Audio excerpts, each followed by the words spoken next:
сме. Здравейте! След изборна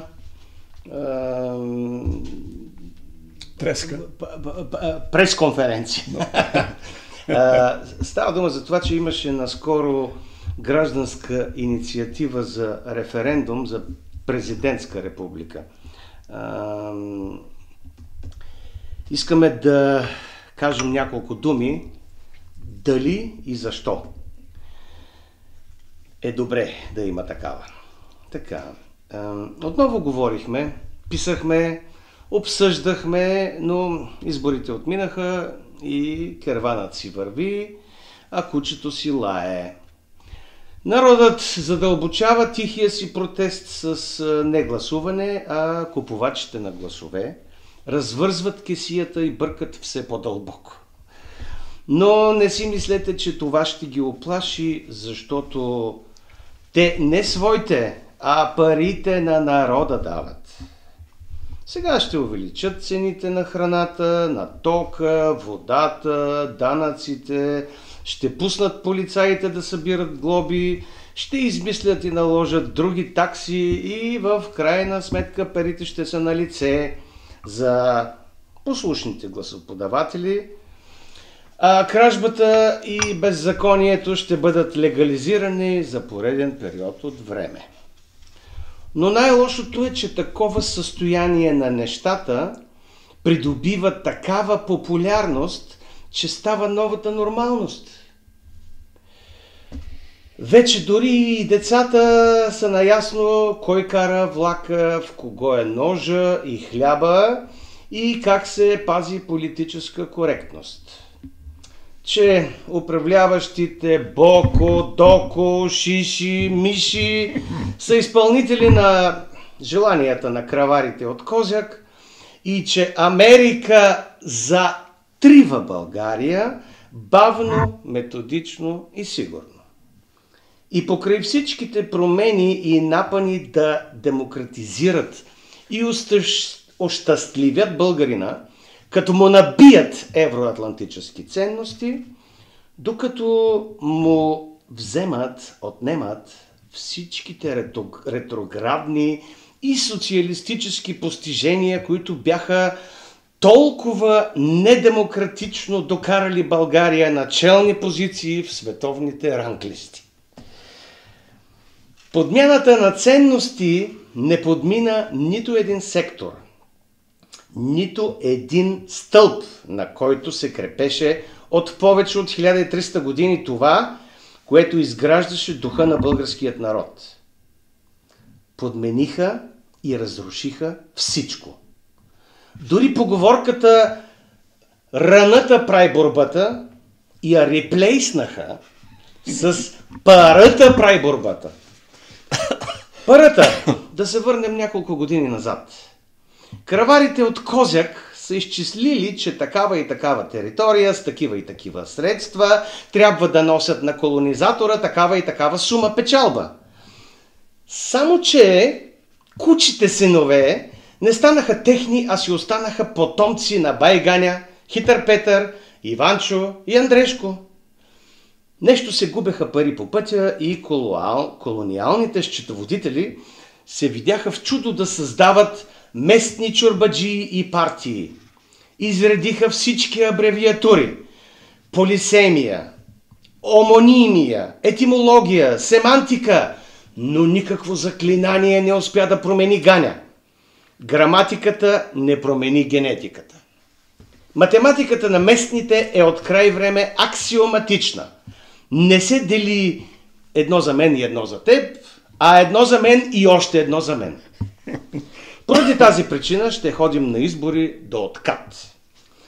И колкото и нови партии да се появяват и да ни убеждават, че само тяхната истина е истинска, в крайна сметка целта им е да бъдат на чучура и да участват в разпределянето на държавните пари и поръчки. Но какво да правим, като това е единственият начин, по който можем да се опитваме да променим нещо?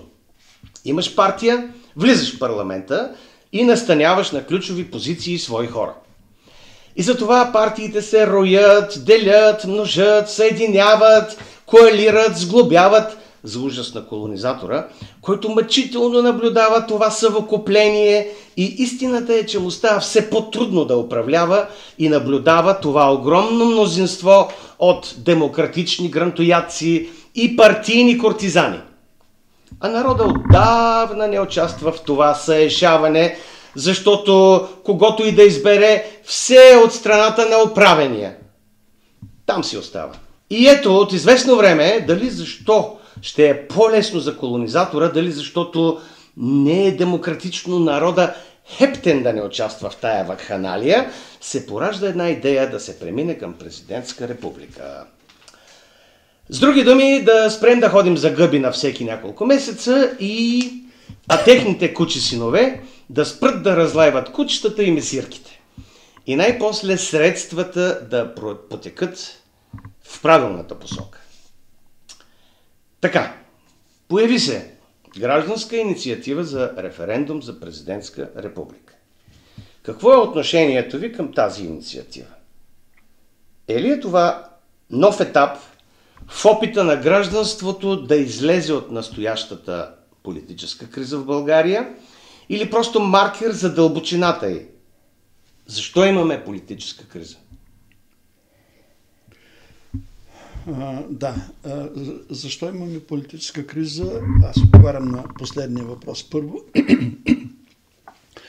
Защото ние винаги сме били в криза от момента, в който стана този така наречен преход.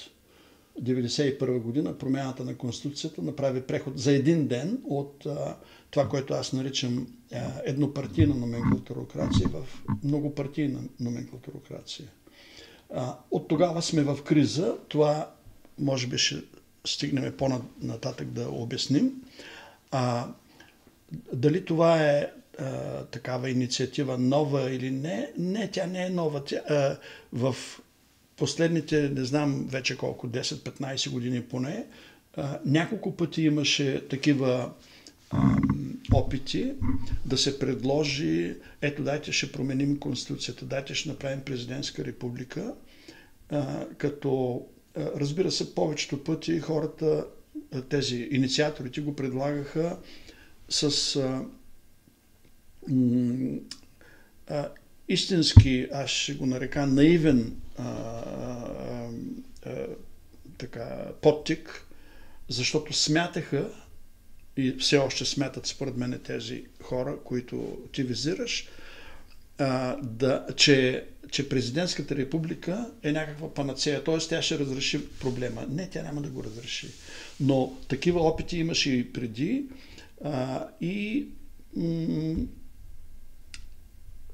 те не водят до нищо, тъй като президентската република не се различава много от другата, до толкова доколкото и в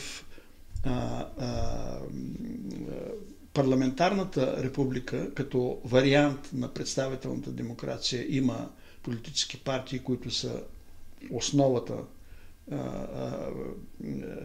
манджата в тенджерата, и при президентската република има. Разликата единствена е тази, че докато в парламентарната демокрация президентът изпълнява само церемониални функции, в другата той има и изпълнителната власт.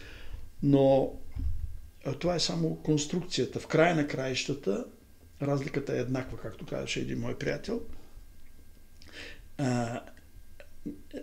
Нищо сериозно това не води като разлика, по простата причина, че президентската република по принцип е уязвима като конструкция по една много проста така логика. Да, в вариант, който някой почтен човек, не политик, не професионален политик, а професионален менеджер, управител е избран, който има доверието на хората и който провежда това, което е нужно за неговата нация, тогава тази република ще има прогрес. Когато обаче един обикновен буклук, т.е. професионален политик, който за нищо не става,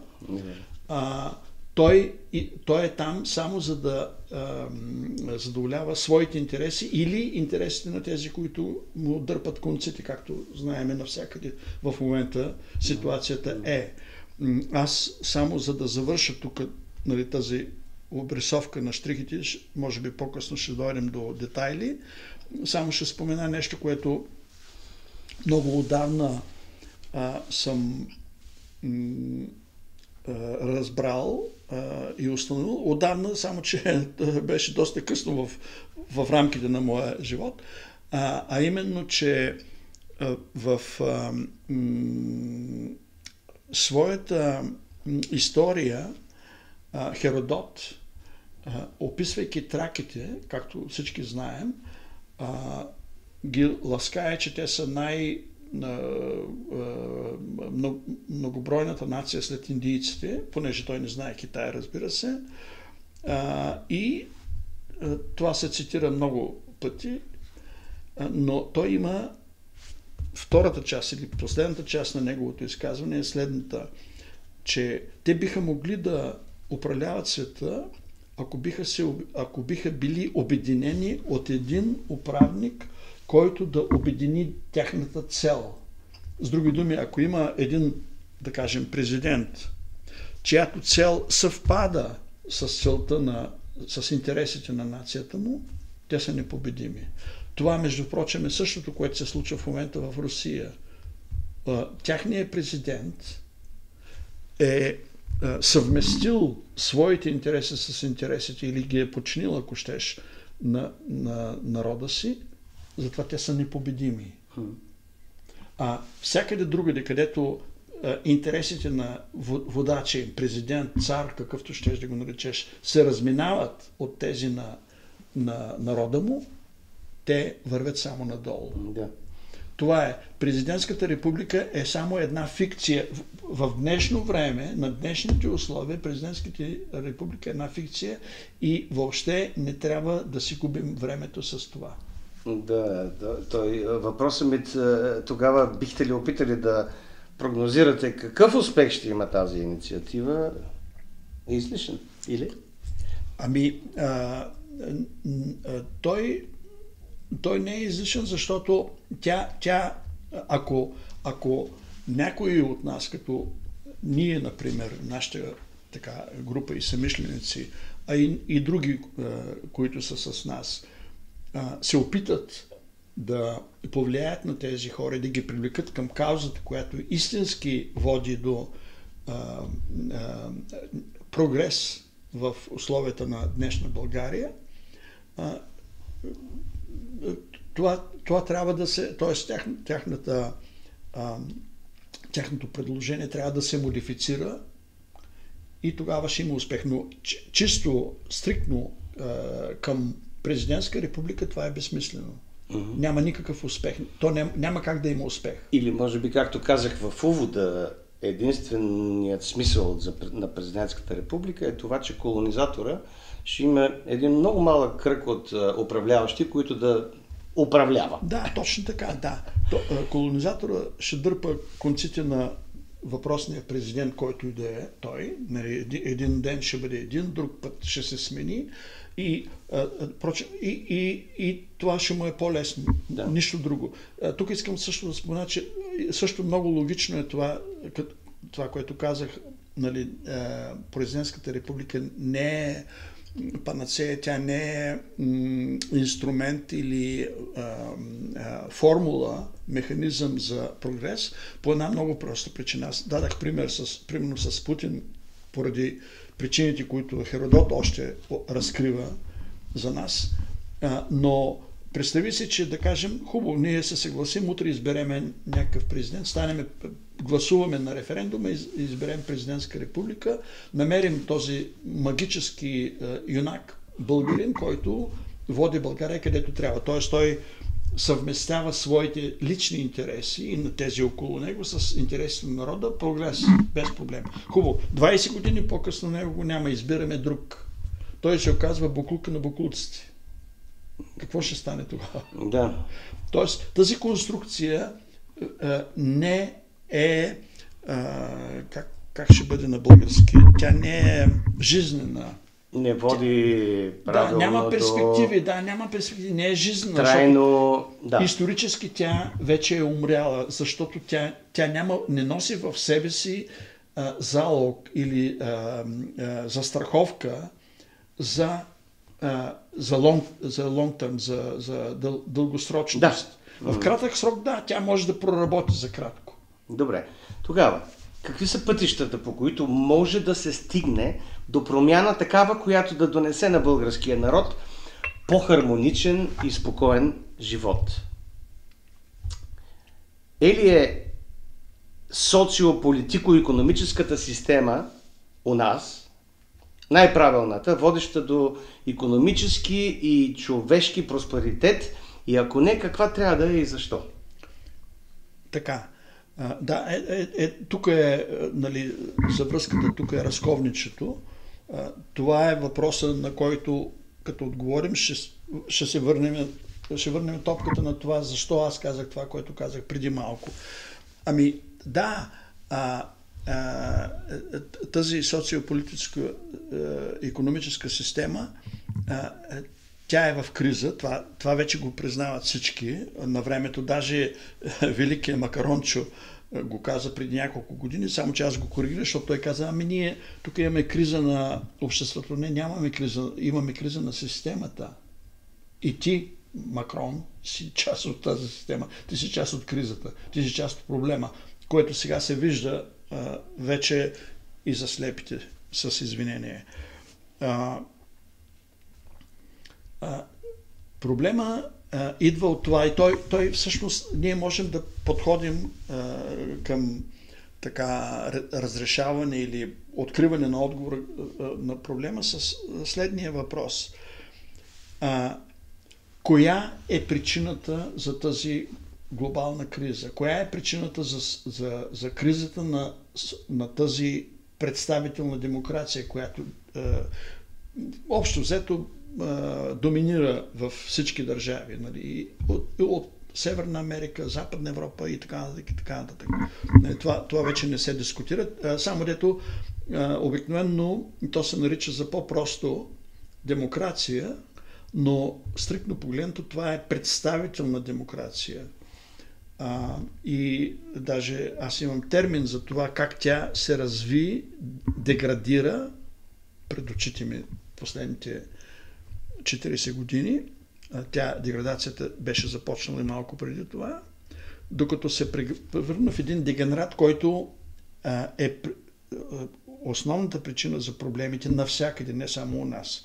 Аз тук искам да вметна нещо, че ние си говорим за България, за президентска република тук и така нататък, но всичко, което аз казвам, то важи не само за България, защото кризата не е само в България, тя е навсякъде, в всички страни, които са някакъв вариант, някаква форма, някаква фаза на деградацията на представителната демокрация, така че не трябва да се гледа само като локална за България или регионална.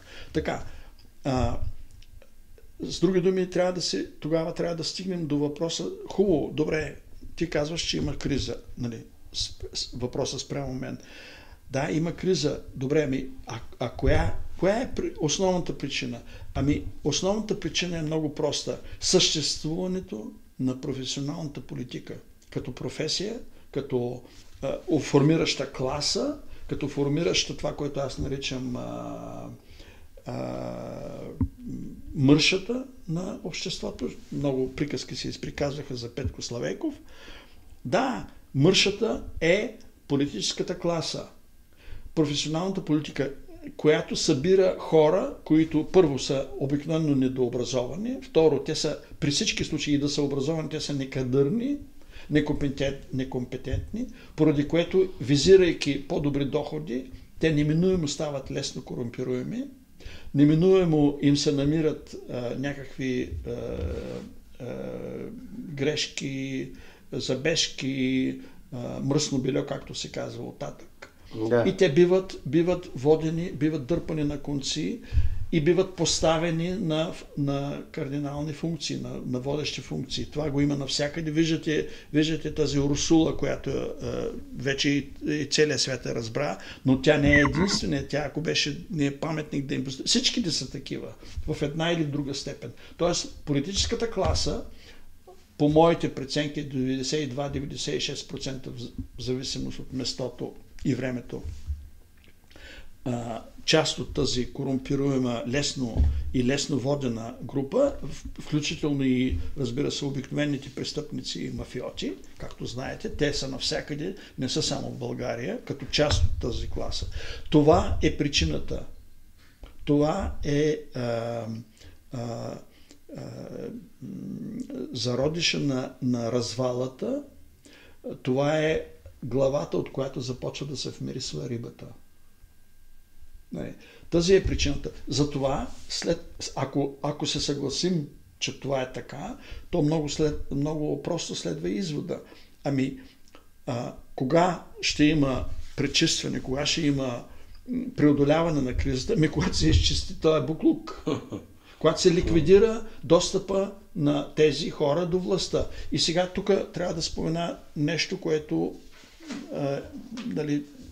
имам развито и по-нататък, може би ще стане дума, но очевидно е, че като говорим за това, че трябва да се смени, въпросът е защо. Може да възникне защо.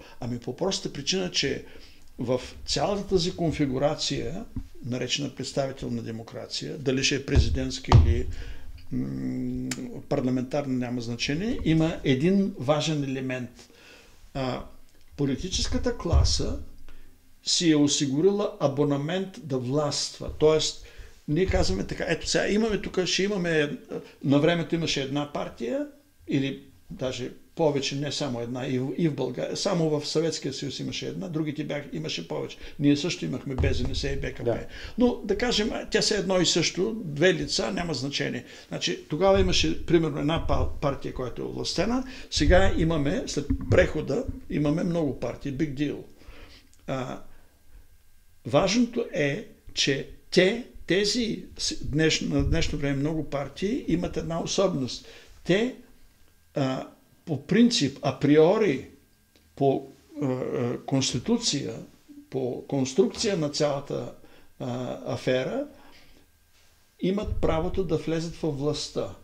Това е цялата работа. Тоест, те имат абонамент. Значи, ако имаш някаква партия, ето сега имаш 7-8 партии, те имат абонамент за властта. Ако не тази година, до година или ако не след 6 месеца на следващите избори, минават изборите, получават гласове над бариерата, колкото и да е тя в различните страни, което им носи абонамент за властта. Тоест, там 20-30 души от тяхните ще бъдат във властта и някой от тях ще се докопа до министерско кресло, замминистерско и не знам какво. И ще започне да консумира тази власт. Това е цялата работа. Тоест, трябва да се прекъсне това положение, за да се и в момента излезе от кризата. Хвърля се прах в очите на хората, че президентската република ще го прекъсне.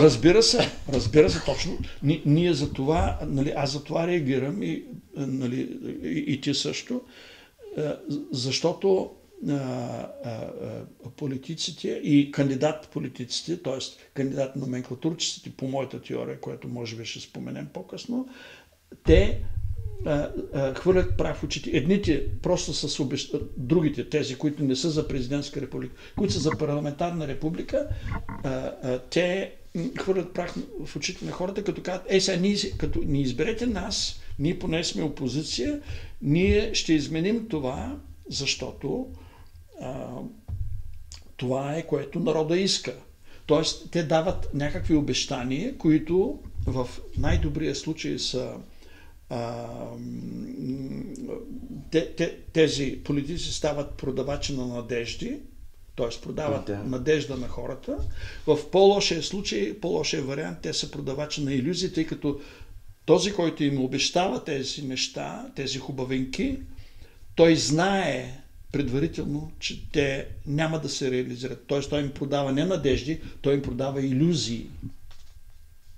Така, това е обобщение на Или е социополитико-икономическата система у нас най-правилната? Не е. Не, тя навсякъде И обаче, нека да се концентрираме върху какви са пътищата, по които може да се стигне до промяна.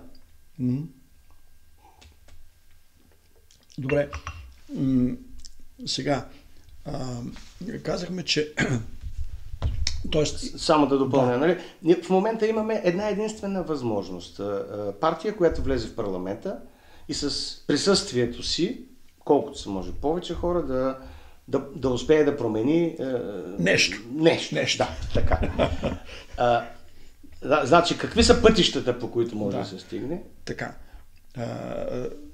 Много правилно. Значи, първо, аз ще напомня, че понеже говорим за България и ние, не само България, в целия свят, нали, с много малки изключения, ситуацията е същата.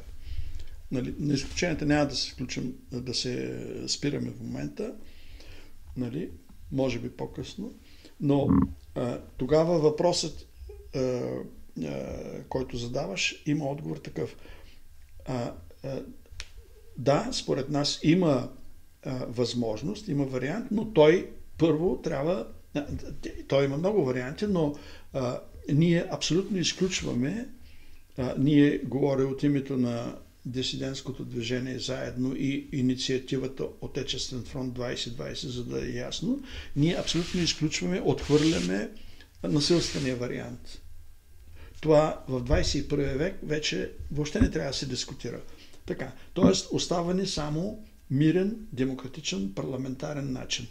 Да, тогава трябва да се процедира последния начин. Трябва да се създаде една формация, която е призната за осъществяване на политическа дейност. Дали се нарича партия или движение, сдружение, няма значение. Дали ще носи името заедно, Отечествен фронт, Народен фронт, Обединен фронт, каквото и да е. Няма никакво значение. Важното е, че тези хора трябва да възприемат тезата и да обещаят, че те идват тук само в името на това да се промени коренно системата. Тя трябва да бъде коренно променена и тя трябва да измени всичките тези неудачи, които старата система има.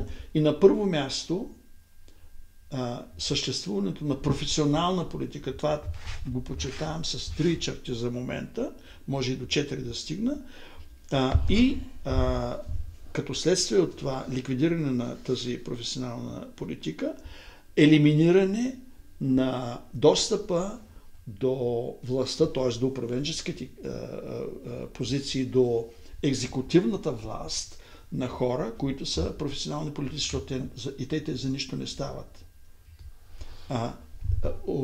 Екзекутивната власт трябва да се осъществява от хора, които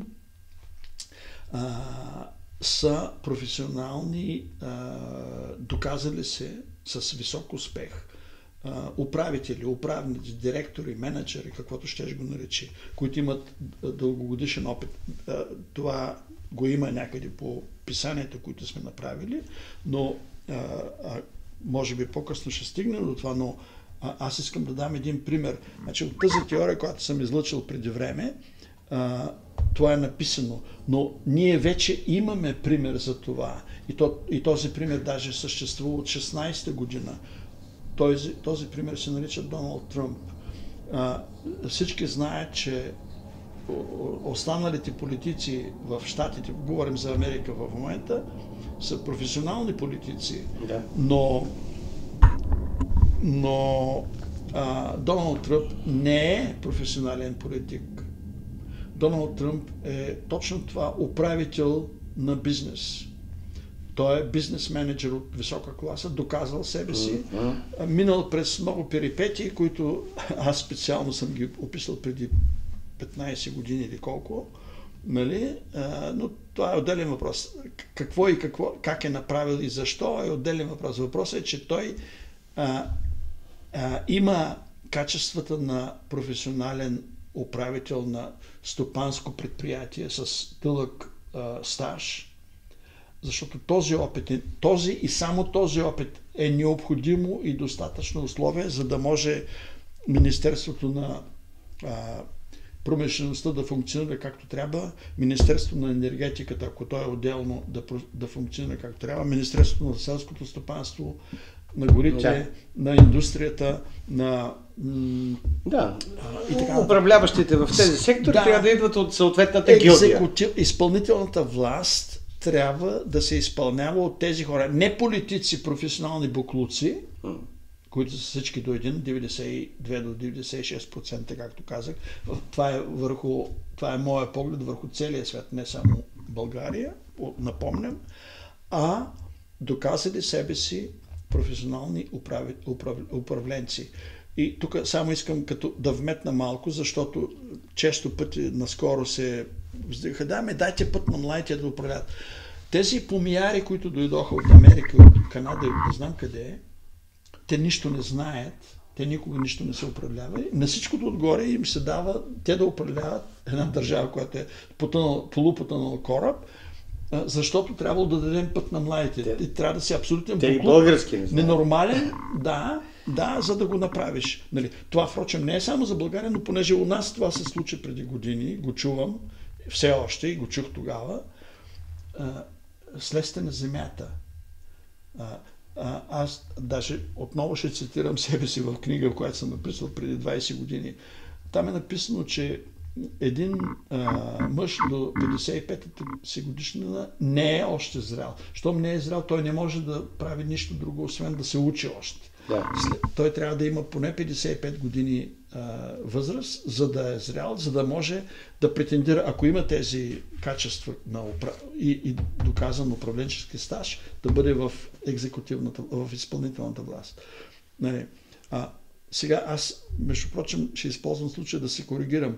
Поради това, че в последните 30 години образованието в България клекна и не става за нищо, аз вече дигам мизата и трябва да коригирам себе си, ако напиша някой ден втора част или последствие на тази книга, ще напиша следното.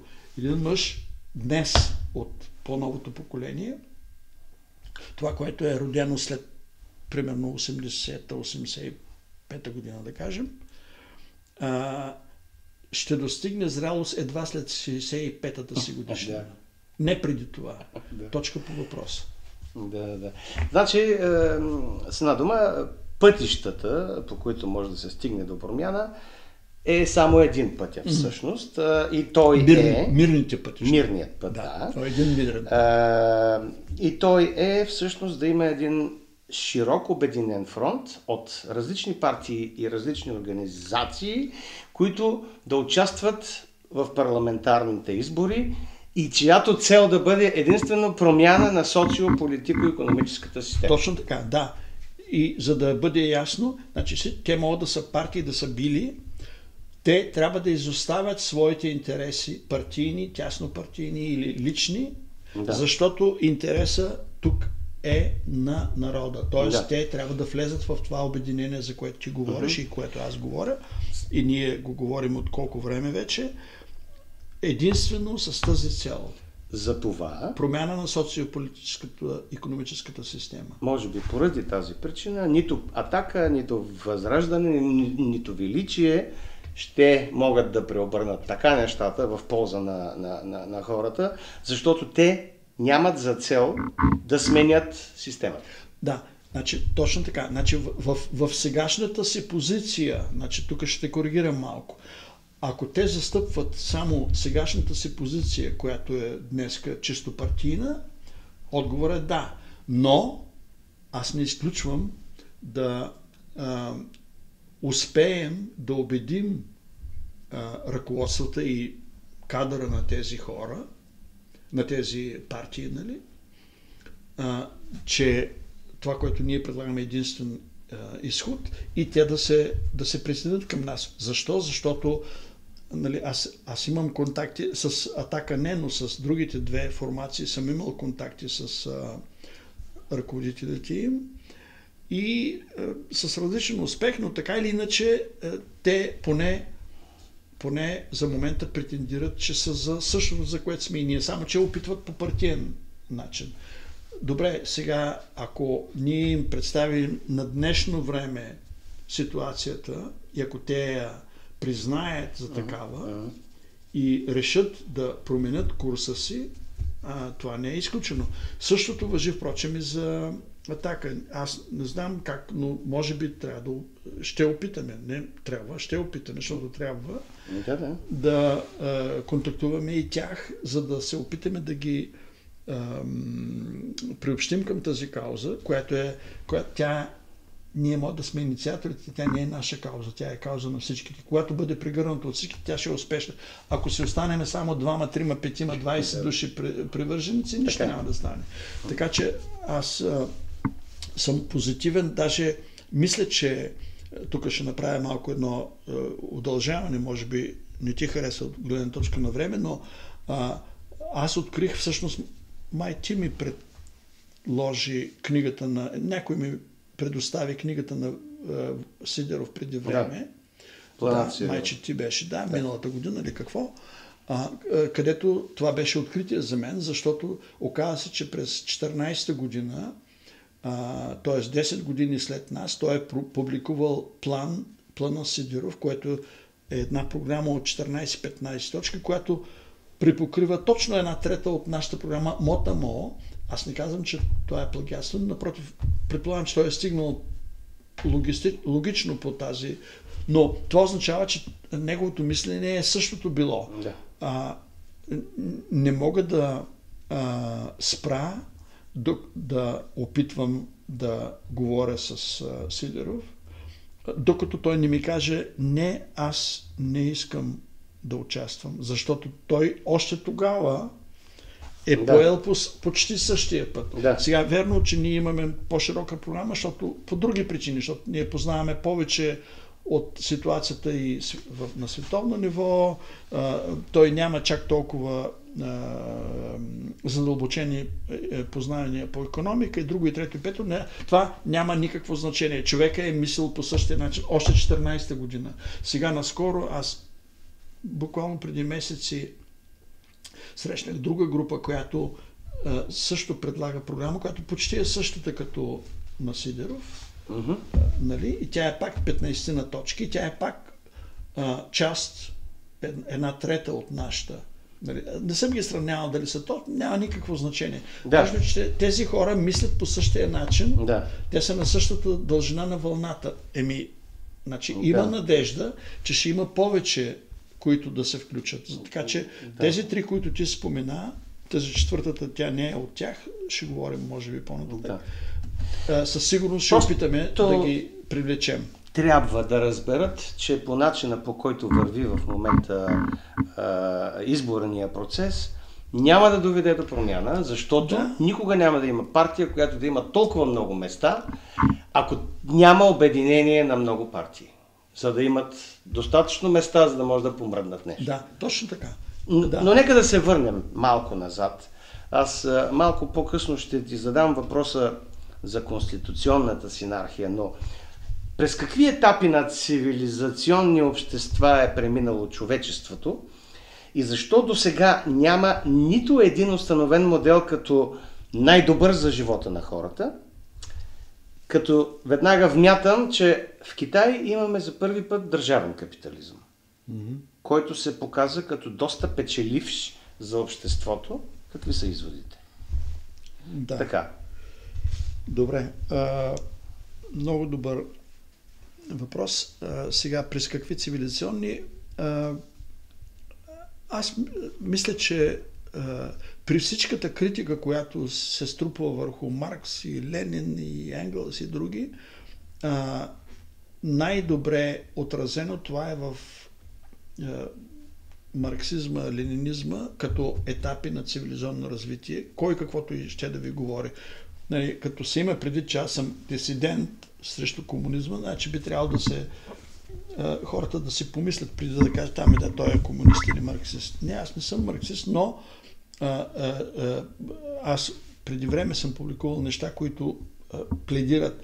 Престанете да критикувате марксизъм. Маркс е на местото точно 19 век до 20-я до към средата поне, защото неговите теории са приложими едно към едно към този период, при което съществува това, което аз наричам нерегулиран капитализъм.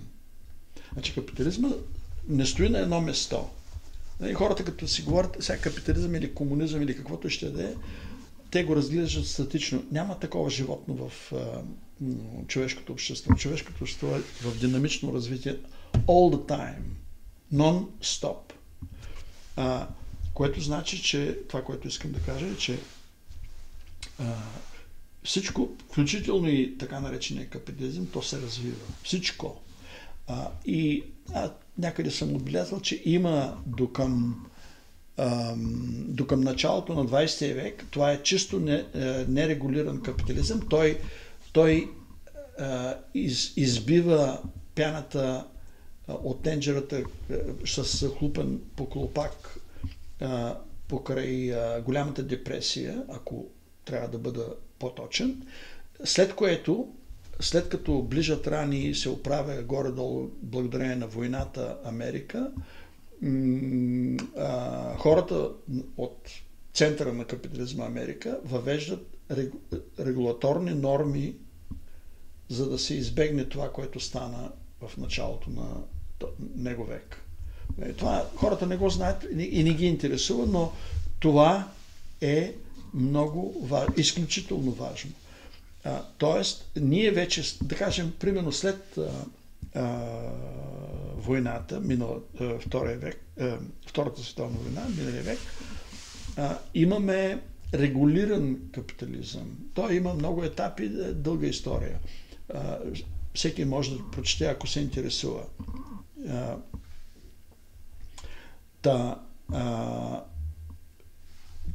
Това развитие трябва да се разглежда така.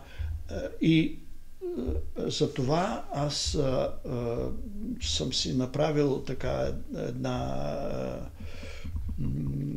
съм се направил труда да го разгледам, развил съм една теория и така нататък, която може би по-късно ще погледнем. Но за да стигнем тогава значи има развитие, има вече теория, поне то няма друга, освен тази моята.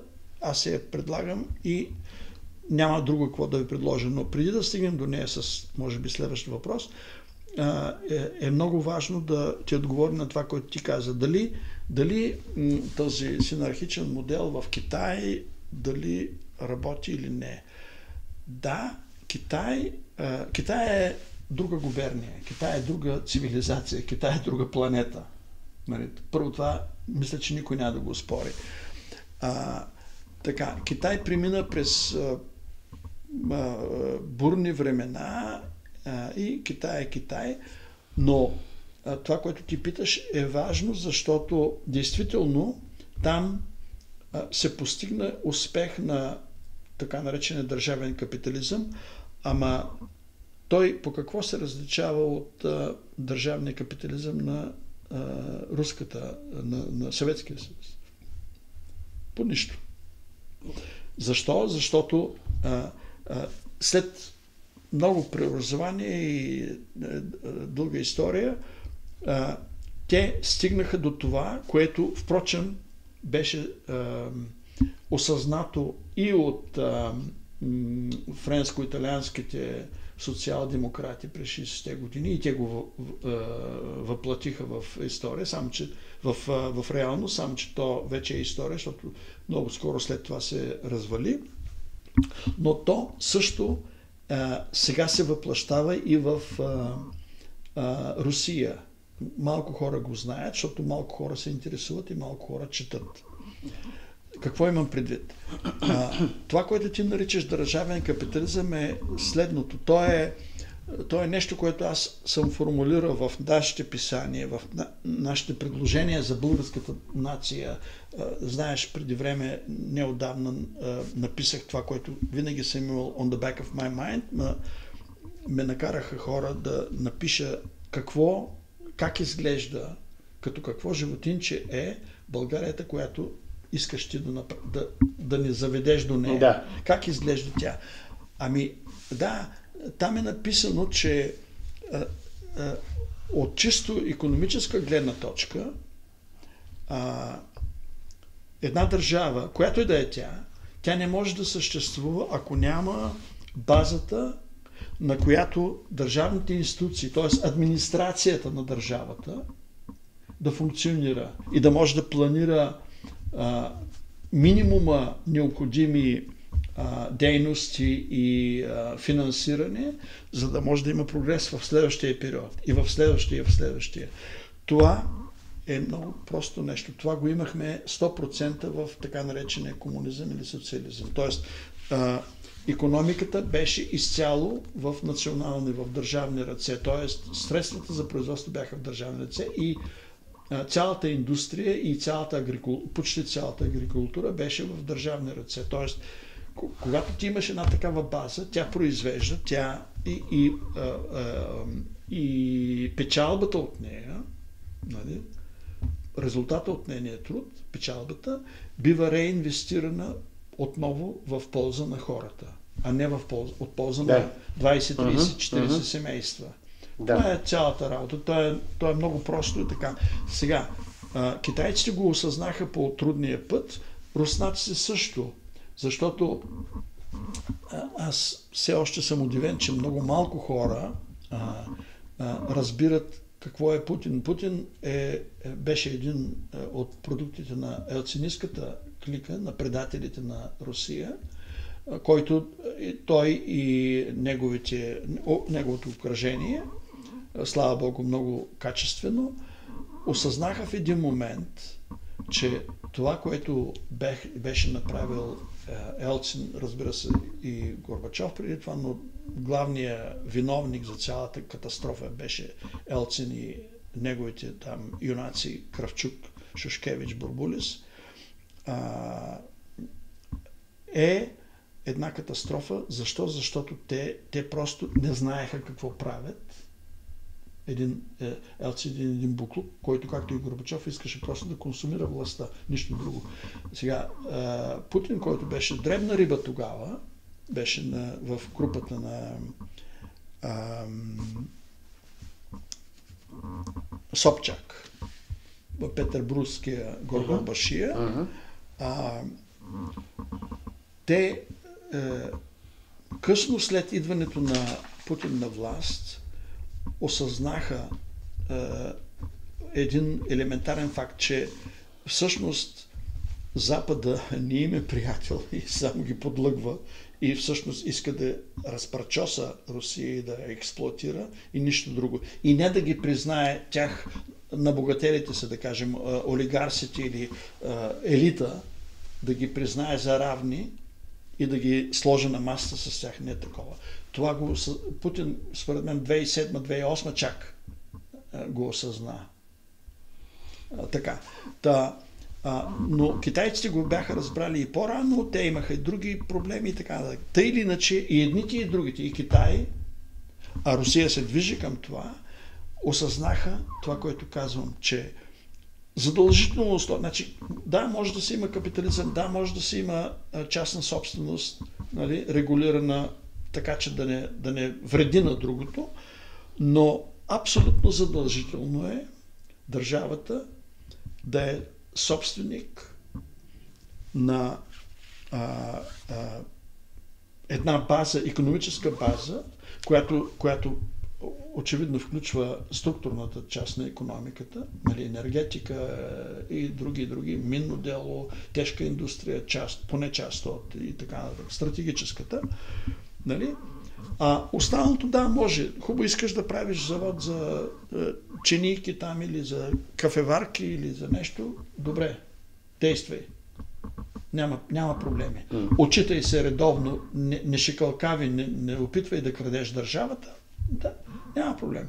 Нали? Искаш да търгуваш, добре, ето, търгувай. Нали? Да. Давай си лептата за държавата, нямаш проблем. Но задължително трябва да има една база, на която база да разчита държавата за нейното бъдещо развитие. Това е Китай. Това е този модел, който е единствено печелившия. Това е, което и ние предлагаме.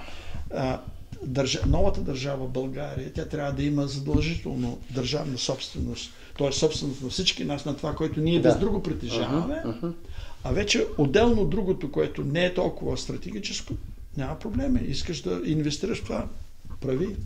Не? Учите се, не шикалкави, не лъжи държавата, не мами своите сънародници. Добре.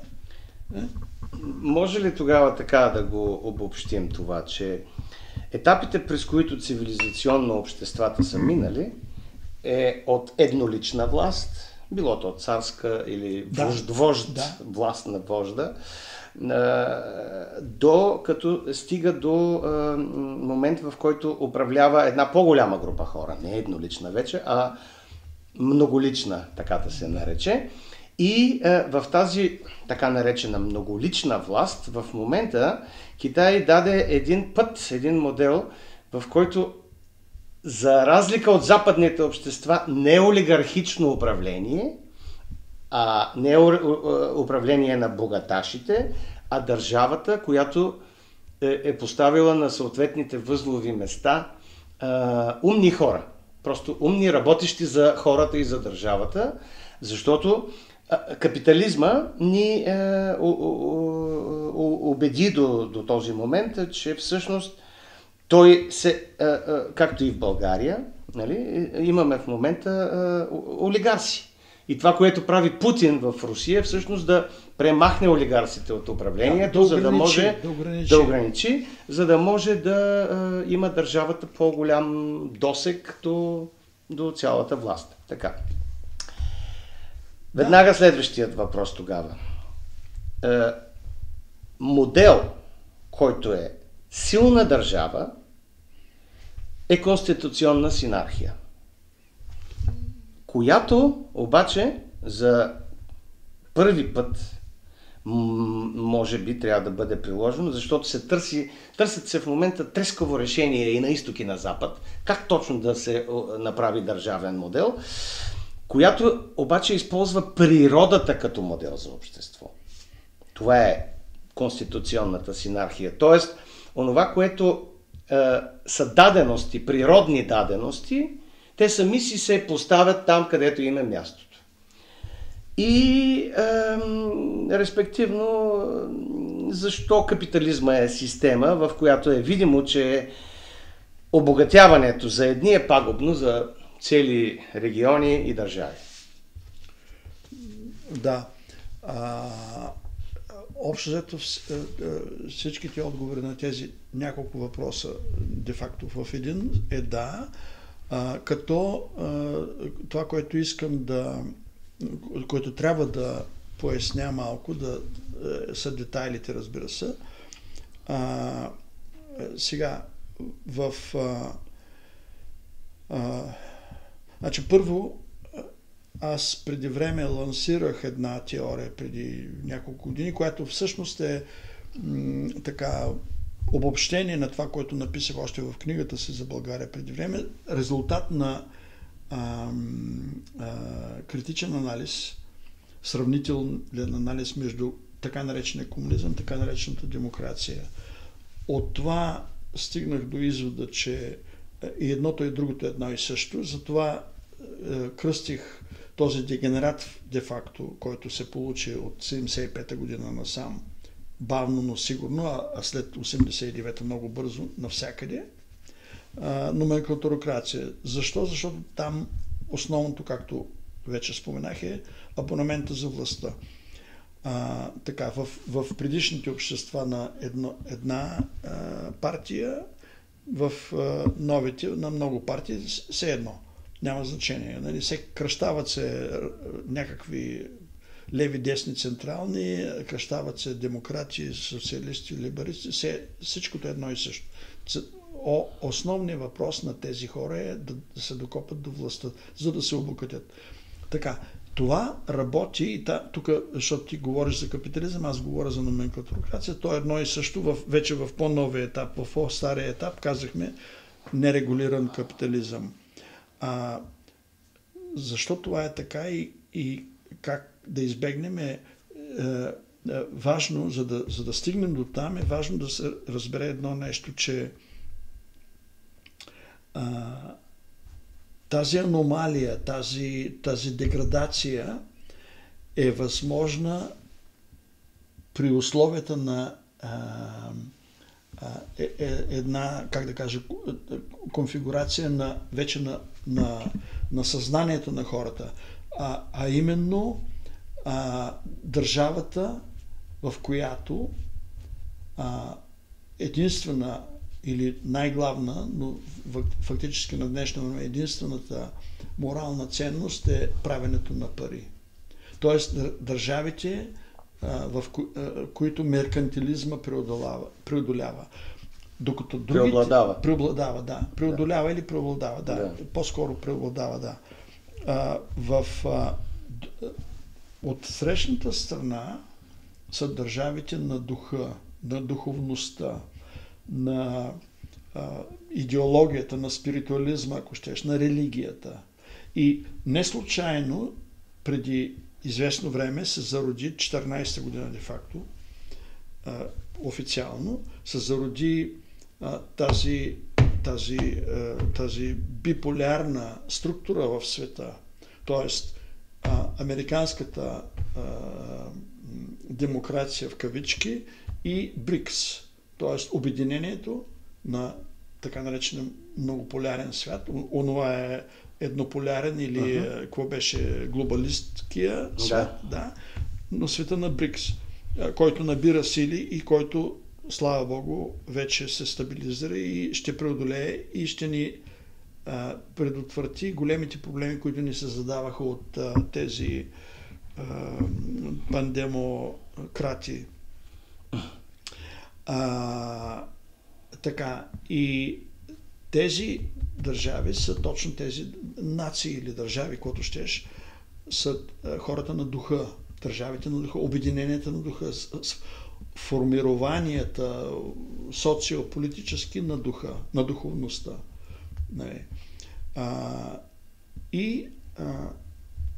В тях основната разлика е, че на пантеона на моралните ценности фигурират предимно духовни ценности, традиционните, най-общо казано, за всички тези нации, включително ние, слава Богу, сме тук.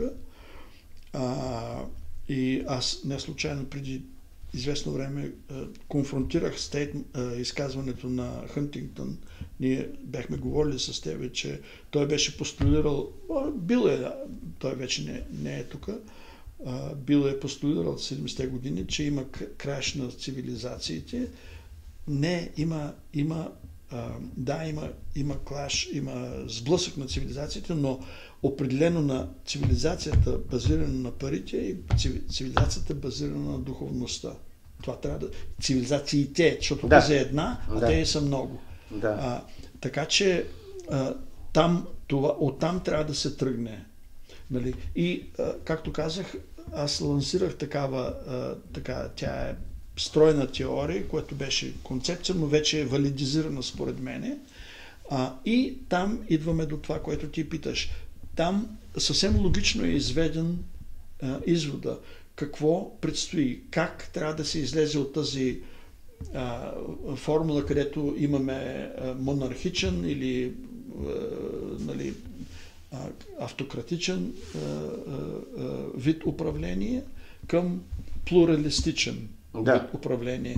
То е там написано, аз съм го кръстил народовластие, пряка демокрация, анархия, същинска анархия. Същинска, защото те са едно и също.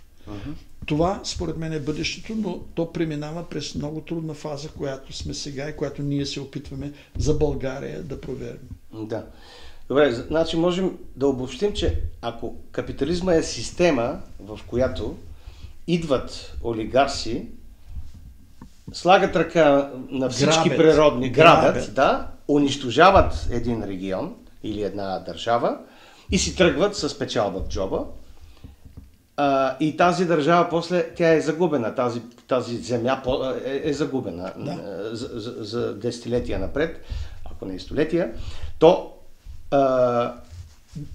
хората на духа или конституционната синархия, това е един модел, в който ще се съблюдават тези природни процеси така, че да не се унищожават.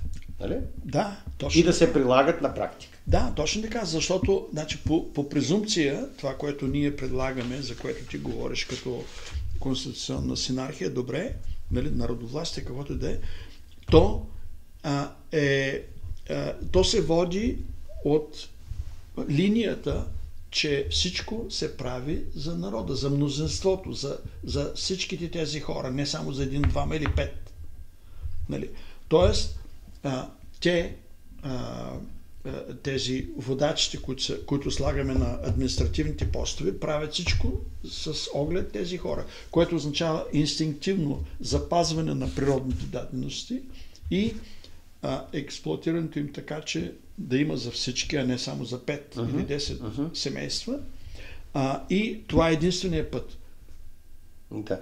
Респективно искам да отговоря на въпроса и защо президентската република не е правилният път за България или за изобщо, защото тя е еднолична. А когато имаме общество от мъдреци, да го наречем, в някаква синархична такава общност, тогава имаме силна държава и властта не е еднолична. Не е... Точно така, да. Да, това е консенсус на мнозинството. В нашата формула то се нарича Държавен съвет. Примерно, така по предложение, това е само предложение, това не е нещо, което хората трябва да се съгласат, но примерно това са 12 души, най-мъдрите от държавата, най-компетентните, най-окомуш, най-изявените, нали, които хората са гласували там, и те водят политиката. Те нямат обаче такава изпълнителска функция, те само надзирават, но те дават, ето това е насоката, което това министерство трябва е това. Нали? И освен това са на неплатена длъжност, т.е. това не им води някакви дивиденти, затова те трябва да са и достатъчно възрастни и вече да са се установили, да нямат нужда от финансиране, защото това е част от проблема, както знаем. Да. И точно, но това, което ти каза, е много важно, че това е залог за позитивно развитие, докато едноличното, то е уязвимо. Както казах, в даден момент може да се случи, че има много сполучлив избор. Нали, както е за руснаците в момента, те са просто късметлии. Нали. Те имат най-успешния държавен ръководител на 21 век. Така както имаха най-успешния на 20 век Йосиф Висарионович. Руснаците просто трябва да му се кръстят на него. Но утре какво ще стане след 10-20 години? Тоест, такава конструкция е уязвима, затова тя не трябва да бъде... Нали, в момента това много добре работи за всички нас, защото ние също сме бенефициенти, дали го осъзнаваме или не, на ситуацията в момента. Но тази конструкция не е надежна, защото тя е много уязвима. Затова трябва да има такава, която ти наричаш синархична или какво беше. Значи това, което в момента имат тази президентска република е преходният период към това, което трябва да дойде. Това е някакъв вид преход. Да и не, но просто аз го интерпретирам така. Те мислят, както ти казваш, и те нямат идея, че има друг вариант, че има работещ вариант, защото този не работиш в момента, в който се окаже неудачният човек. И именно. Вместо нагоре тръгваме още по-надолу. Така. Затова моята идея е да намерим тези хора, аз очаквам те да обявят, защото те излезаха с пресконференция, но не дадаха никакви координати. В момента, в който имаме имейл и там някакви координати, ще опитаме да влезем в контакт и да им предложим, ето да погледнат нашите тези си теории, практики, какво щеш, нали? Предложения, технологична инструкция, имаме как да стане това и така. Да. И да си помислят дали не биха се съгласили да се присъединят към нашия повик, защото ние имаме такава инициатива, която, знаеш, не след дълго ще обявиме призив към създаването, макар и виртуално на първо време, на такъв обединен фронт. Добре, значи можем спокойно да кажем, че еднолична президентска република не е пътя. Не е пътят, да, абсолютно. Добре, с една дума ти каза, че възнамеряваш да взаимодействаш с тази група и евентуално да им повлияеш. Да. Какви са шансовете такава група да възприеме идеите за обединен фронт? Да, виж, това е доста такъв, как да кажа, триков въпрос, защото той за момента се базира само на това, моето усещане. От това, което аз се слушах, те бяха 5 души на тази пресконференцията. Има поне двама, които аз съм сигурен, че ще откликнат много позитивно на това, което... За другите не, аз никой от тях не познавам, но от това, което се каза за тях, съм сигурен, че двама ще откликнат позитивно. За другите божа работа. Не мога да кажа нищо. Дали това аз съм имал само възможността за там половин час ли колко беше през конференцията, да чуя всеки от тях, което означава 10 на минути от всеки. Нали, това е доста малко за човек, даже и с, да кажем, с моя опит и моето виждане. Работил съм с много хора, назначавал съм много хора, но не е достатъчно. За двама съм сигурен. Останалите ще видим. За времето ще покаже. Въпросът дали са късогледи или дългогледи защото аз мисля, че всъщност хората генерално реагират късогледно, защото има проблем и се опитват да го решат. Имахме проблем с мутрите, дойде Бойко, избраха Бойко, за да премахне мутрите. Само, че мутрите станаха управляващи. Да. И сега имаме такъв проблем. Много партии, пък никакъв резултат. Затова дайте да премахнем този вид управление, да сложим президентско управление. Ето това е пак късогледно такова решение на проблема, който имаме. Да, слушай, сега ще прекъсна, може би искаш да кажеш повече, но ти сега вече засегна домейна на този, който управлява процеса у нас. Или тези по-скоро. Защото очевидно това всичко се направлява от разни посоки в публичното пространство, което значи, че там витаят множество подставени лица, множество, които се представят за това, което те не са. Имаме ужасно раздробление на информацията, нали, постоянно възникват разни центрове, блогове и не знам какво, нали, които конкурират продажните средства за масова информация, но някои от тях са също такива. Те просто пренасят полето. Нали. Затова късогледо не е точната дума според мен от това, което кажеш. Това е едно. Второ, в моето отношение към тези хора, аз от опит имам също и настройката, че някои от тях биха могли да бъдат подставени лица. Тоест, виждал съм нееднократно такива конструкции, при които такива нови партии или там сдружения или какво излизат, ама те са напълно платени от някого и напълно програмирани. Така че това нищо не мога да кажа за тези. Аз въобще за пръв път видях тези хора. Единствено съм нееднократно, както казах, съм чувал в кореспонденцията си призиви на много хора, някои от които са ми близки и съм и уважавам и до ден днешен, които просто от немай къде казват ми дай да направим президентска, може би ще стане по-добре. Както и тези, има цяла група, които в годините предлагат, дай сега ще реформираме Конституцията, всичко ще се оправи. Така че не мога да кажа нищо.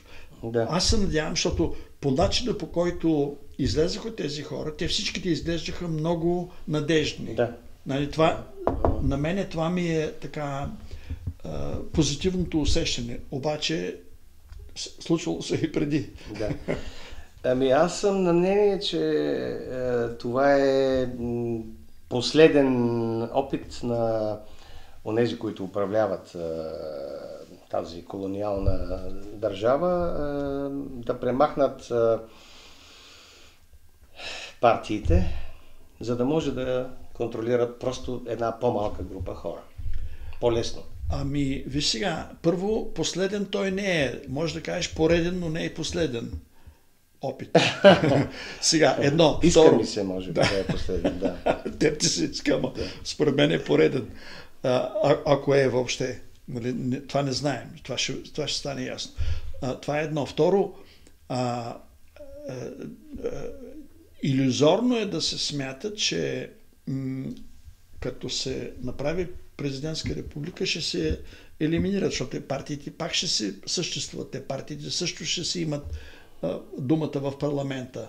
Виждаш в Америка, не знам доколко следиш, може би не, но както и във Франция, не следиш добре. Да, ама аз следа от 40-50 години вече. Да. И Америка и Франция, които са президентски републики, не знам дали знаеш. Да. Там не веднъж, не дваш, не триш се случва президента, който е вся и все пак да зависи от парламента. Нали, има, не знам ти си... Горен сенат, долен сенат. Долен сенат, даже това е бял кахър. Ти знаеш ли, имаше един период, който възникна така наречен термин коабитацион във Франция, не знаеш. Значи президент беше Франсуа Митеран, който беше социалист, най-изявеният хамелеон на at all times. Аз съм го кръстил много отдавна. Той беше невероятен хамелеон, както всички политици са, но той е шампиона.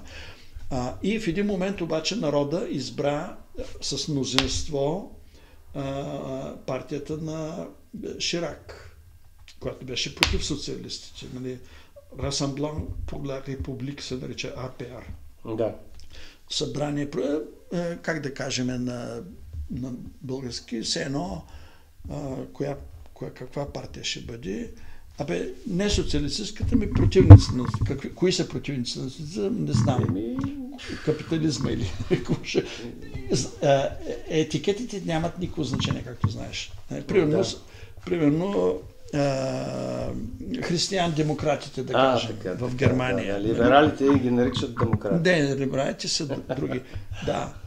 Но това никакво значение вече няма, но тогава така се наричаше. Така. И, т.е. министър-председател стана Ширак, шампиона на тези, нали, на християн-демократите, да речеме, РПР, обаче президент си остана. И он е тарикат, хамелеона номер 1 на света, успя да си изкара мандата до края и така. Тоест, това, което ти казваш, не е съвсем точно, защото партиите не се изгубят значение. Затова казвам, че парламентарна или президентска република общо взето много малка разлика. И, защото поставя във функция решенията на един човек, който, както казахме, ако е свестен, ако е читав, горе-долу ще движи нещата напред. Ако не, по-лошо даже от парламентарната демокрация. Защото там, нали, все пак джавкат се, ще дойдат другите на власт, ще опитат, нали, ще направят компромис, няма да се стигне до това дъно, което аз казвам така, което, впрочем, точно е случая сега с Франция, с този глупчо там. Така че, което казваше така, ама има нюанси, които не знам, нашите хора, аз не знам не ги познавам тези момчета, всичките са младежи, които общо взето са пръщапулници, но смятат, че ще решат въпроса. Добре, искаш ли да направиш едно обращение така от името на дисидентската организация, движение. Да, добре, ще направя. Като финал. Нали, то не беше обявено, но хубаво, няма проблем. Нали, ние си правиме нашия разговор, който иска да слуша. Да, обращението ми е следното. Всъщност аз преди няколко дена излъчих един такъв материал, предизвикателство, в който отново предизвикам всички, които се занимават с какво ли не, към това да погледнат към бъдещето на България през погледа, да речем на нашия поглед, на Обединение ОФЕ или какво щеш, нали, Обединен фронт за България, национален фронт, народен, в смисъл такъв, да помислят какво е нужно за държавата, какво е нужно за да тръгне нагоре и напред България, не да се обещават празни, неизпълними неща, защото на първо време, когато се промени държавата към по-добро, тя в икономическо отношение ще изпадне в още по-тежко положение. Поради причината, че сега тя е конжугирана към Европейския съюз, всичко се движи оттам, нищо не се движи от тук, всички средства се одобряват оттам, защото България няма средства. А защо няма средства? Защото няма тази база икономическа, за която говорихме половин час. И затова тя е контролируема лесно и елегантно от страна на Европейския съюз. Всички помяри, които са отгоре, правят мили очички само и само да клепнат нещо от парсата. Когато това се промени, първата година ще бъде много тежка. Тоест, за да се промени, за да се подобрят нещата, ще стане по-трудно първо. Но тези, които милеят за България, трябва да разберат, че това трябва да стане. Това е една хирургическа намеса, която ако не се извърши, ще продължаваме да затъваме. Затова нашия призив беше и елате, обединете се около тези си, които сме предложили, разхвърлили, които сега дискутирахме. Много лесно можете да намерите всички публикации на сайта Офронт. Всичко е оповестено, най-малкото линкове към това, което трябва да се разбере, трябва да се прочете, трябва да се осмисли и дайте да се обединим, за да направиме България отново силна. Както нашия любимец казва Make America Great Again.